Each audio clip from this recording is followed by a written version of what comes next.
Hi అండి. అందరూ బాగున్నారా? మేమైతే చాలా బాగున్నామండి. ఈరోజు మా మాస్టర్‌కి బొండాలేయడం నేర్పించాను. బొండాలైతే వేశాడు గానీ, కొంచెం వంకర వంకరగా అయితే వచ్చినియండి. అలా వేస్తూ వేస్తూ ఉంటే అలవాటవుతది. మర్చిపోతాం మళ్ళా వేయడం మానేస్తాననేసి రోజు కొన్ని కొన్ని అయితే ఏపిస్తున్నానండి 2 రోజుల నుంచి. ఈరోజైతే కొంచెం వంకరగా వచ్చినియి గానీ పర్వాలేదండి వేయగలిగాడు. నిన్నైతే అసలవి పిండడం కూడా రాలేదు. సరిగ్గా వేయడం అయితే రాలేదండి. ఈరోజు కొంచెం పర్వాలేదు. ఇంకా అలాగే వేస్తూ ఉంటేనే అలవాటవుతది కదా! ఏ పనైనా సరే రాదంటే ఎప్పటికి రాదండి. అది చేస్తూ ఉంటేనే మనకి ఎప్పటికైనా సరే అదొస్తది. పూరి అయితే చేయడం అయితే నేర్చేసుకున్నాడండి. నాకైతే పూరి పనుంటలేదు. పూరి ఉండలు చేసుకొని చేసేస్తున్నాడు. ఎప్పుడైనా ఒక్కొక్కసారి అయితే కాలుస్తున్నాడండి. ఇంకా వ్యాపారం ఎక్కువుంది, పూరికి ఎక్కువ గిరాకుందన్నప్పుడైతే నేనైతే పూరి కాలుస్తాను. ఆయన చేస్తూ ఉంటే నేనైతే కాల్చేస్తానండి.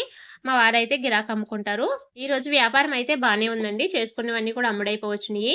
మేము కూడా హోటల్ పెట్టినప్పుడు మాకు కూడా ఏమీ రావు కదండీ! బోండాలేయడం గాని, ఇడ్లీలేయడం గాని రావు.